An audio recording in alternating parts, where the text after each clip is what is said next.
Hello.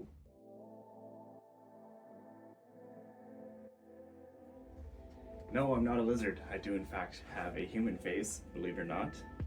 I am not a lizard. Today I'm just going to be doing a look at the IEMs that I'm not going to review. So I'm going to talk about IEMs that I'm not going to talk about. These are IEMs that I'm probably going to sell because I either don't like them, they're redundant in my collection.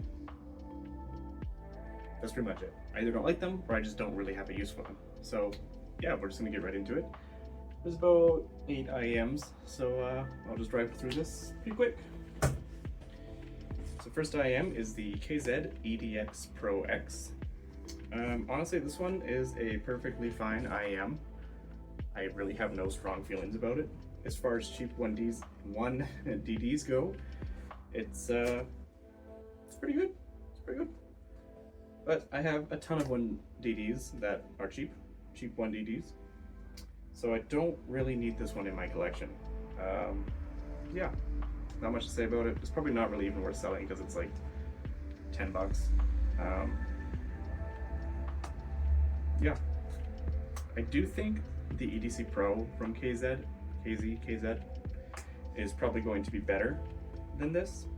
So maybe don't run out and buy this just yet, but I'll have a review of that other one, or impressions at the very least.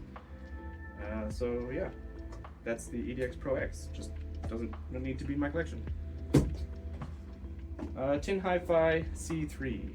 This one is a bit of an older IEM now. The C3 was basically a re-release of the T3 Plus. They're tuned pretty much identical. This one, again, this is a good IEM, and it was, especially at the time. Like at the time, this was a good IEM, especially for the price. But nowadays, it has timbre issues. Like the mids are pretty grainy. I like how it's tuned. It's a little bit V-shaped, so it's like kind of warm leaning. It's got a little bit of like some treble brightness. It's a really well-tuned IEM, but that timbre I just can't do it. Like compared to something like the EPZ Q1 Pro, the Q1 Pro sounds really natural and correct, and this one doesn't. So yeah, that's why this one is not going to be sticking around in my collection. WGT1. This is another old IEM. I think this one came out in like 2019. And the reason I have it, and the reason a lot of people over on HeadFi have it, is because Linsol was selling it for like 70 bucks off its retail price. And a lot of people seem to like this one over on HeadFi, but I do not. Much like the C3 and I guess the T3 Plus, this one is tuned fine, and it's actually like pretty good for tech as far as 1DDs go. But again, the timbre. This one has horrible timbre. I think I described it as sounding like a BA, or I described it as having BA timbre, but it's a 1DD. So like, WG, what happened there? Otherwise, though, like pretty good IEM. But yeah, if you're like really sensitive to timbre like that, then not gonna work for you. Doesn't work for me. So away it goes.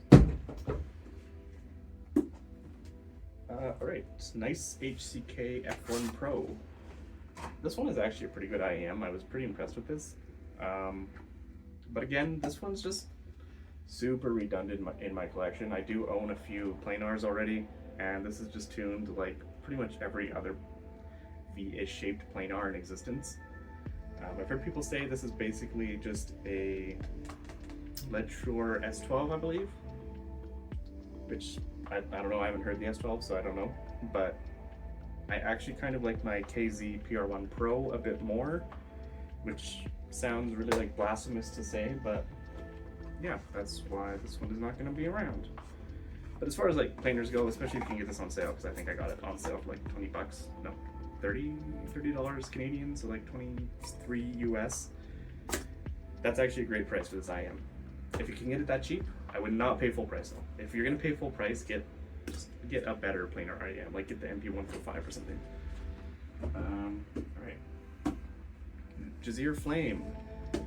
This one is basically just the Jazeer 41T, if you are familiar with that.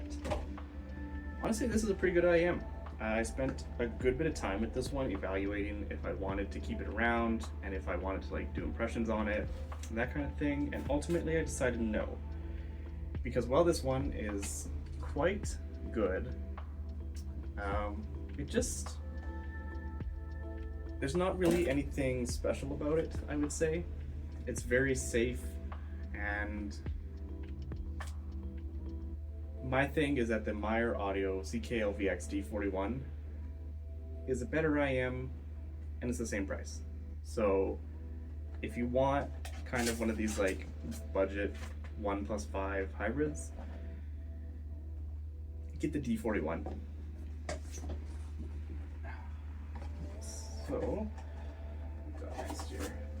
The AudioSense DT100. This one I actually picked up because I had purchased the Flow Audio Lily, which I liked for the most part. It was pretty good and it actually took EQ really well. But I wanted the MMCX connectors. I didn't like the 2-pin QDC on the Flow Audio, and I also wanted the more ergonomic shape of the DT100. And did I mention this? They're basically the same IEM. They measure very similar, but like once you listen to them, they don't sound that similar at all, which is weird. The Flow Audio was like quite a bit better. So yeah, this one just not a very good IEM. If you need like a budget kind of Harman IEM that has really good isolation and fits really well, like this is a good choice, but otherwise, yeah, don't bother. AudioSense DT600. This one is kind of interesting. Well, maybe. This was my main IEM for actually like probably 2-ish years or so, and I thought it was pretty good at the time, but having tried better stuff now, specifically the T800 is kind of what killed it for me. It's just not that good. It's really, really dark, and like the treble's really recessed, and it has elevated sub bass, but it doesn't really sound like it. And if you try to boost the sub bass and the mid bass with EQ, it just like doesn't really respond to it very well. So yeah, this one's not great, just too dark, and like compared to something like the AudioSense T800 or the IBIPQ V11, it just totally falls behind in like technical performance as well. So yeah, good IEM when it came out, I would say, but these days, even on sale, I couldn't really recommend this one. Okay, the Pi Audio PDM7. This one briefly got a tiny bit of hype over in the discovery thread on HeadFi, and I fell for it, and I wish I hadn't, because this one is terrible. This is a terrible IEM. Do not spend $300 or whatever it is on this IEM, because this sounds like a $50 IEM. The way it's tuned is like fine, it's pretty V-shaped, which, you know, a lot of people will not want, but I'm kind of like V-shaped IEMs for the most part. But the issue with this IEM is that it sounds so cheap. Like, I think they use the cheapest dynamic drivers, or sorry, the cheapest off-the-shelf balanced armatures they could find, because like BA timbre completely out of control here. It just sounds like a tin can, honestly. That's really all I can say about it. If you want an IEM that's tuned very similar, but doesn't have that disgusting BA timbre, KZ AS10 Pro. Great V-shaped IEM, very little BA timbre, very clean sounding. Yeah, this was a disappointment for sure. So yeah, that's why this one is not staying. Alright, that about sums it up for cell pile IEMs. I'll probably do one of these videos every once in a while just to kind of update like the stuff I'm not going to review, but like why I'm not reviewing it. And yeah, I think that about covers it. So thanks for watching. I'll see you in the next one.